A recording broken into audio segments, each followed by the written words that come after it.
All right, GM, and we're live. I'm Dan Roberts. I'm the editor-in-chief of Decrypt. Thanks to all the viewers for tuning in.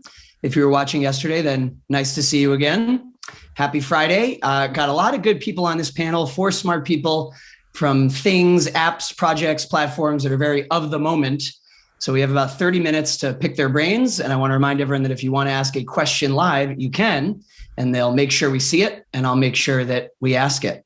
So let me introduce the 4 folks we have on the panel today. We've got Shiti, who is the Chief Business Officer of STEPN. Of course, STEPN, very hot right now, the Move to Earn app that uses NFTs on Solana. William Quigley is the co-founder of Wax. I believe lots of you know Wax. Ty Blackard is the co-founder of Nifty Labs.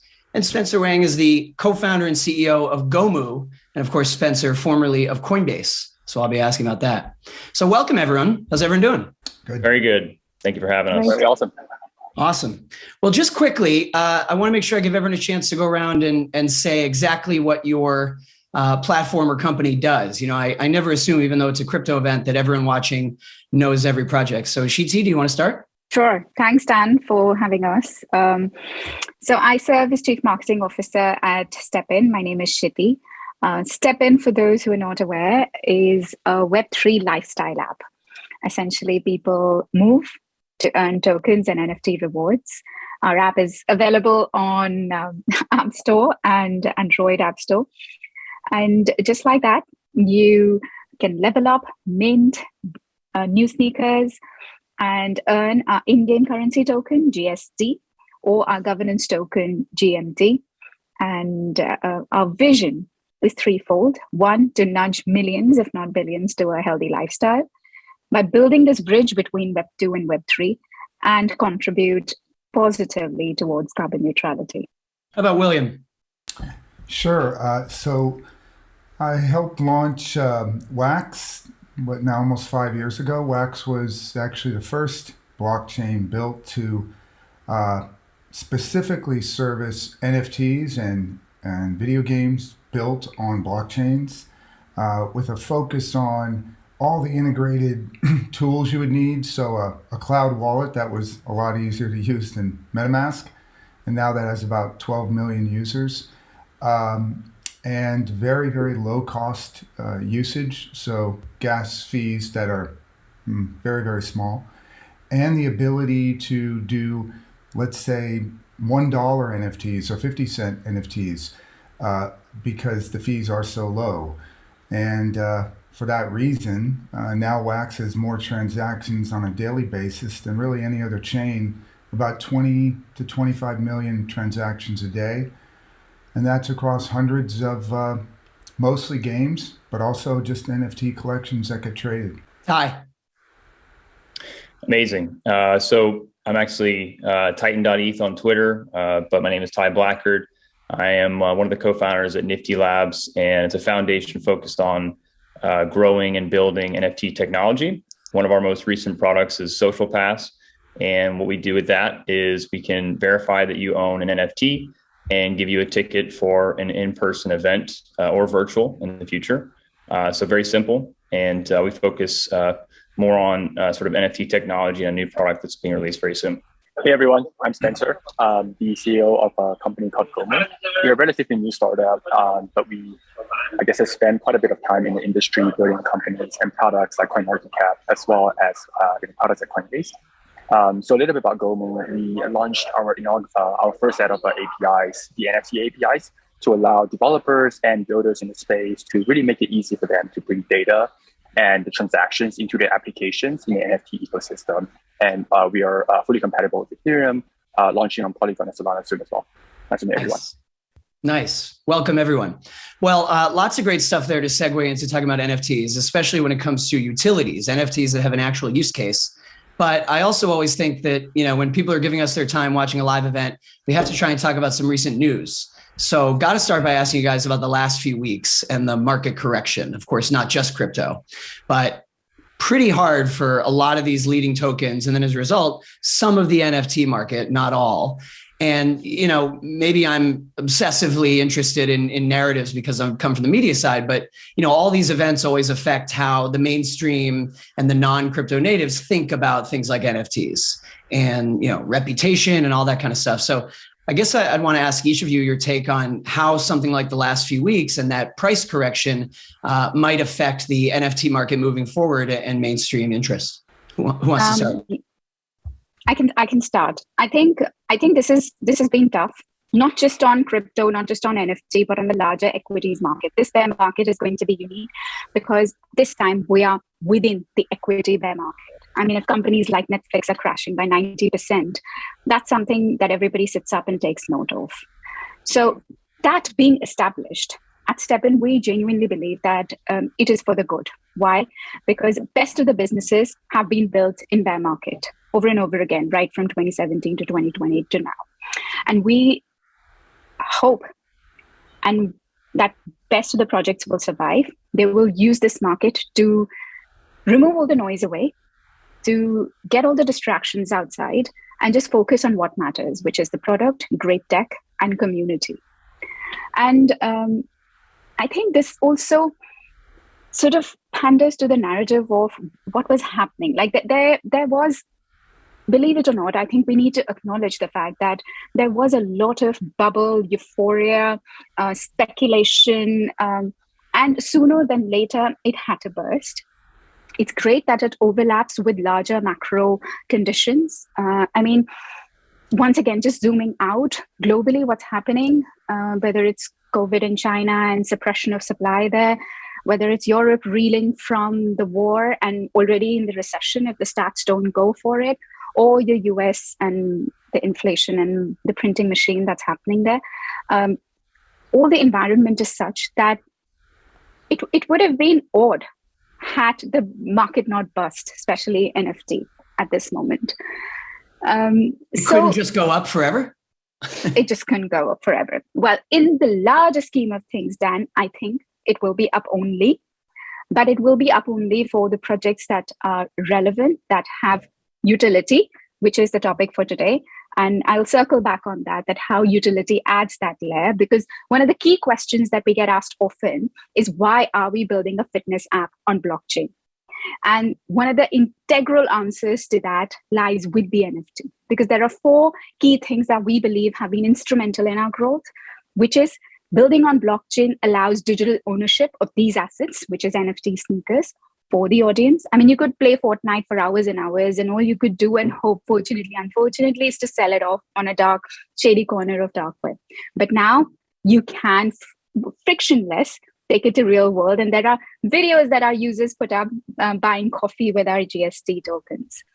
There's network effects and there's tokenomics. And all of that comes together nicely into what we call as NFTs ecosystem within STEPN. Awesome answer. I would say that the NFT market right now looks very similar to the DeFi market back in sort of 2018, 2019, really. We had a great run in 2017 and for sort of like DeFi or crypto in general. And then, of course, we had the big crash, the bear market, which rendered a lot of the tokens sort of useless in a lot of ways. And but out of that came projects like Uniswap and Bancor or like any of these DeFi apps that are now seeking or have utility because of DeFi summer in 2020. And I think that the same thing is going to happen with utility for NFTs. How long it takes for that to happen is sort of debatable. But I think that we sort of have experience in how the sort of these markets operate now because of the way DeFi has developed. And so I think that it's going to be much easier to see NFTs grow and add these utilities as time goes on. But I think we're just sort of in that phase where there needs to be sort of like a culling of the crop and an opportunity for real sort of long-term projects to survive and sort of build the next level of utility for NFTs. I'd add a few other things. One, there are literally billions of NFTs that have now been created, billions. And so most of those were probably not well supported and they're not going to be worth a lot. I've been in the video game virtual item and skin business for almost 25 years trading those. The vast majority of those are worth very little. There's a very small number for games that are very durable and that manage their quantities well, that wind up maintaining their prices. But it's also a very good thing for everyone to remember that it's pure speculation when you're paying tens of thousands or hundreds of thousands of dollars for NFTs, art NFTs that have been created out of thin air, backed by either anonymous people or people who don't really have a long track record. And so just like traditional crypto, be cautious about how much you put to work. I'd also say that we're the last halvening was May 2020. The next one is May 2024. Historically, within 18 months after the halvening, which would have been November 2021, you peak in terms of that boost in the price of BTC and everything else that pulls up with it. And it turns out that BTC peaked in November 2021, right on cue. And right now we're in what I would call the doldrums. And I've been doing this for a long time. And it's in this mid period, things get pretty weak. But it is a very good time to be gradually accumulating in the space, particularly when the fear and greed index is below 20. It's been hovering around 11 or 12.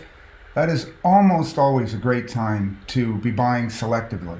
Let me just weigh in a little bit on my end too, just because we work a lot with builders, developers, and people who are launching collections, right? I think what we have seen at least is that if you're launching a collection, you definitely have to admit that the market situation has changed and just really focus on quality and focus on, sprinting ahead.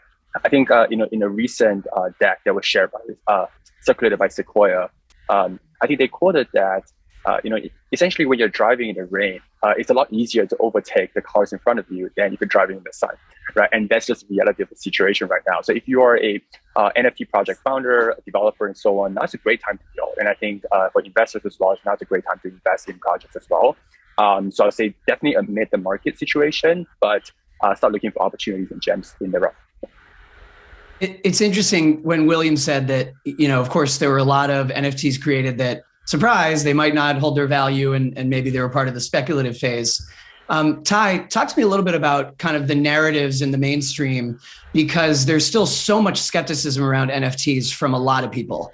And I don't really blame them. I mean, even once you kind of go through all the steps and you explain, here's why there's value, and understand that value has gone digital, and even though someone else could screenshot it, you have all the people on Twitter who say, I right-clicked and saved. It's sort of like you can waste a lot of breath explaining it, but a lot of people just kind of can't quite get there.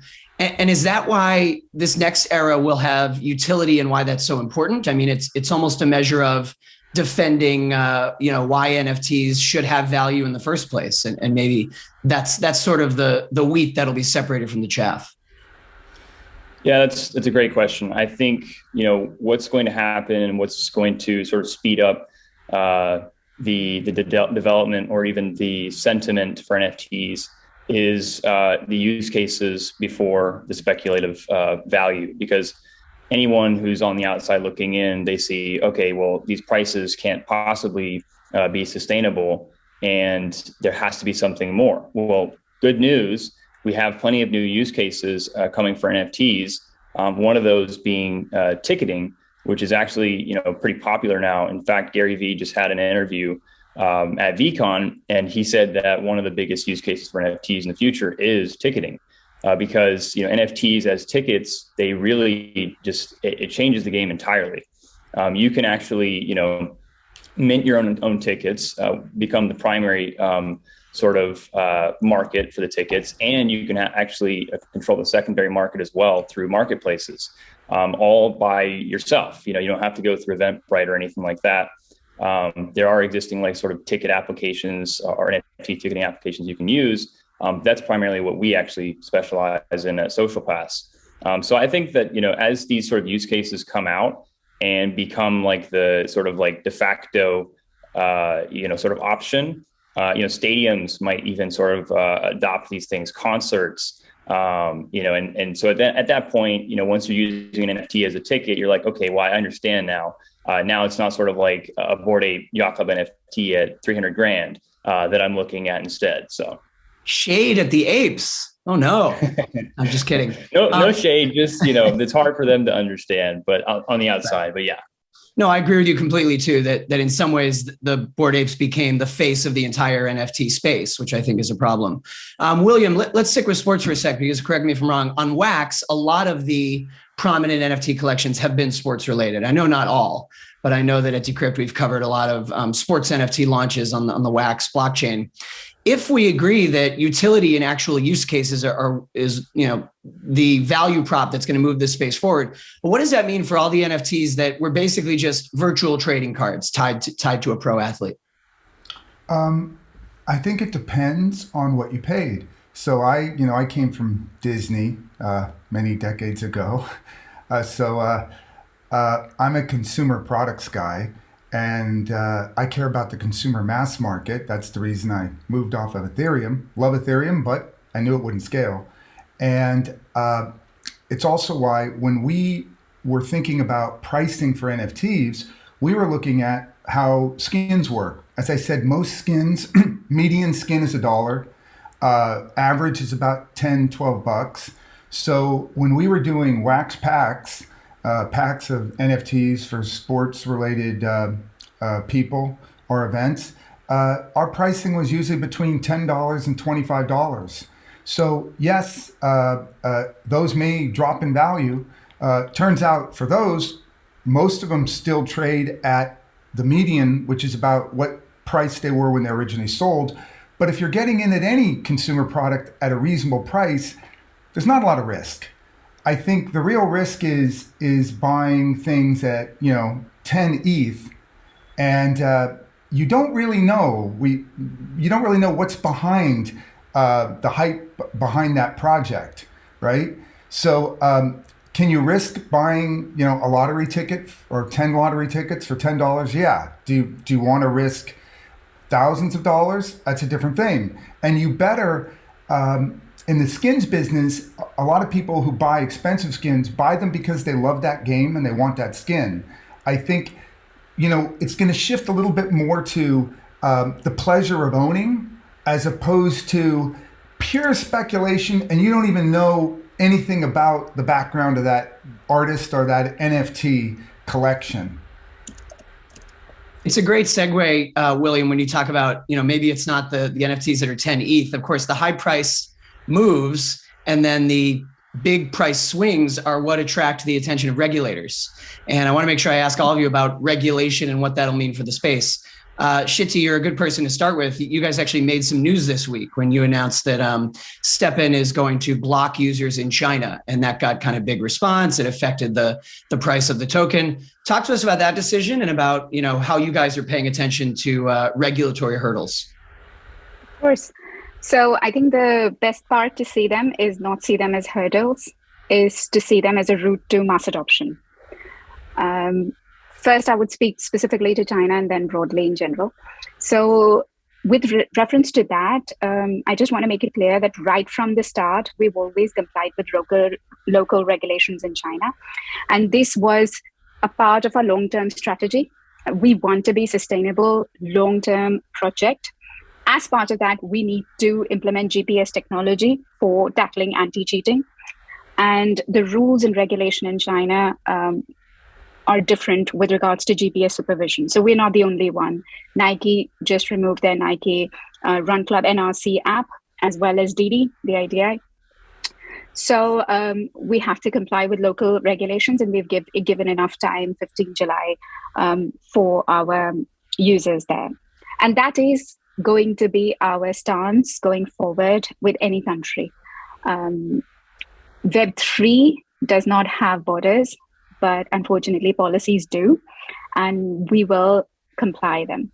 I think coming back to William's point, it also safeguards user interest. And to your point, because your question, Dan, was that, firstly, is utility even important for NFTs? And we, for one, believe like, hell yeah, because how else? Like, do you want it to be only a a small club, yes, if exclusive art, if that is the end goal, for sure. But as the technology ripens and mature, we need to broad base it. And I know we are inching towards closure, and I want to get everybody on. But just to wrap this up in terms of our thinking, there are 4 characteristics that actually make NFT utilitarian. So, which is transparency, indivisibility, interoperability, and royalties. And that leads to 2 kinds of use cases for NFTs. There's secular, which is regarding the NFT projects. That is where we are right now. That's sort of like the phase 1, where like STEPN, there is a utility in-game. It is for betterment of projects, so staking, exclusive benefits, token gating, redeemability, breeding, memberships. And then there's another one, which is the phase 2, perhaps, which is more broad-based, where you talk of authentication, IP, real estate. Titan just spoke about ticketing, voting, insurance, music. And I think we're headed in the right direction in both utility and tech.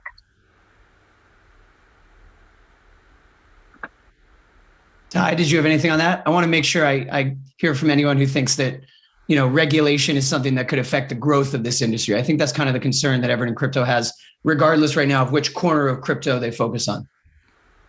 Yeah, I think it depends on, like you said, which corner of NFTs you're focused on. Like I said, I don't think that there's going to be, much in terms of regulation for NFTs being used as tickets. I could be totally wrong. But obviously in some other areas, like there could be sort of like the border between like how speculation gets viewed for NFTs.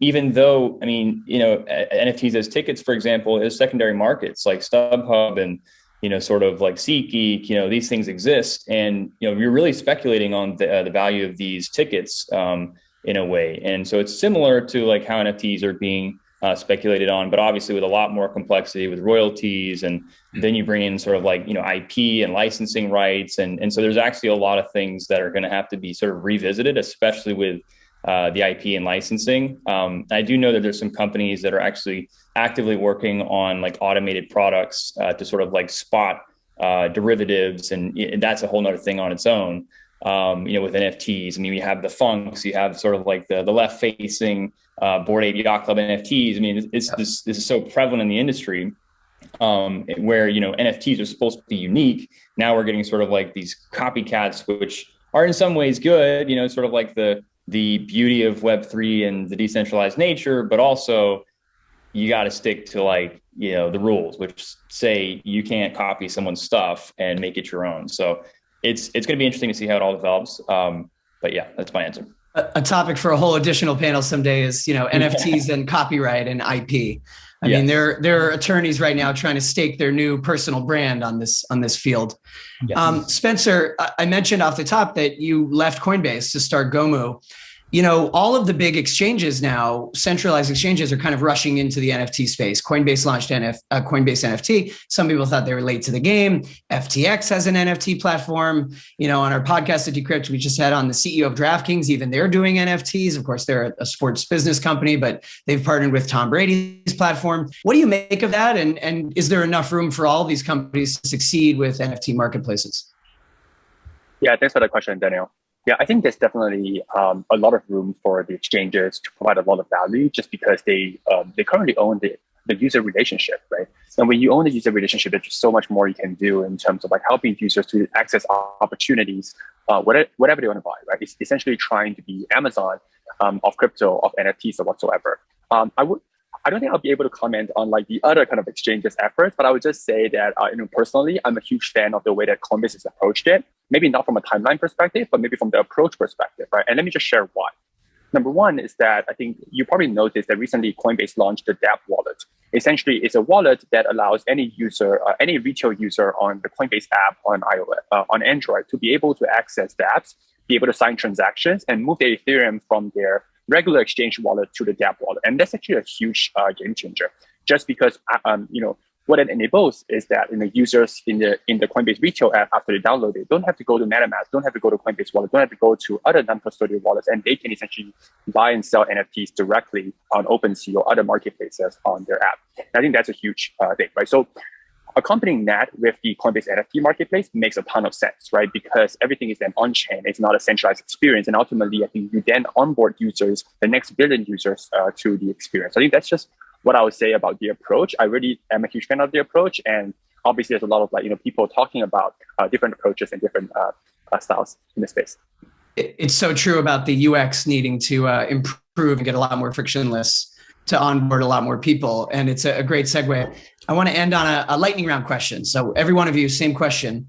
What's the one biggest thing right now that people are getting wrong about the NFT industry? What would you tell people? What's a misconception you hear a lot? William, from the Wax perspective, let's start with you. Sure. On the one hand, it's wonderful that the mass market of people, many people who were no coiners, never owned a crypto, have learned about crypto because of NFTs, because it was artwork, video clips, music clips. The one thing I think most people get wrong is they think an NFT is a pretty picture, a nice video, or a snip of music. That is an application of an NFT, but an NFT is nothing more than a Turing-complete computer. It is a computer that can be sent back and forth on your phone between different people, where the underlying code base can't be modified because it's uneditable, and there can be no malware, no spyware, unless it was originally on that. And if it was, someone, not you, hopefully someone else, would have inspected it and said that code has stuff on it that it shouldn't. So the notion of it being a computer that you can send back and forth more broadly expands how people should be thinking about where they're going. I believe because of the unique aspects of NFTs, the fact that they are code that you can send back and forth, and they can be smart, they can have AI in them, and many will, that essentially every industry, every major industry on earth will employ NFTs in the future. I would basically say wherever software can be used in an industry, and that's pretty much every industry on earth, NFTs are going to be a critical part of it because of those remarkable traits that NFTs have: portability, computability, and the ability for something to be transferred of value where the recipient knows with certainty, with no effort, that the thing is genuine. There's nothing else like it. I'll say, I think where people get NFTs wrong is that they assume that even by default, with sort of no utility added, there's no value to the owner. And I would say that's incorrect, because even by default, if you have like a PFP NFT, for example, that can be provable pseudonymous identity that could have a value tied to it. That, of course, then you can trade, for money, right? By default, you can use these NFTs as a pseudonymous identity for social media in a world where, maybe you need a digital flex to be able to network with people in Bored Ape Yacht Club, for example, or in CryptoPunks. The types of people that are part of these memberships really are some very influential people. And so just by default, with no utility added to it, you can actually use this NFT for a lot of valuable propositions. I think people are saying that NFTs are ephemeral, temporary. Time and again, now it's been proven wrong. And I think they will be the gateway to get those next billion users and mass adoption. Over to you, Spencer. Yeah, I think a lot of people say that NFTs are bad for the environment. I'll just say that it's not. It's just that one of those things where, like energy is used to verify and so on. So I'll just debunk that myth if I can. Yeah, I like the quick dropping of a major talking point that's very contentious, right? Well, this has been great, guys. I mean, there's just so much to keep exploring. So we'll have to all get together again and talk about it. Everyone watching, make sure to check out these 4 projects and these 4 smart brains. And again, thanks to CMC for the event and for bringing us together. Thank you. Thank you all. Thanks, Dan. Thanks, guys. Yeah, Bye-bye. Take care. Bye-bye.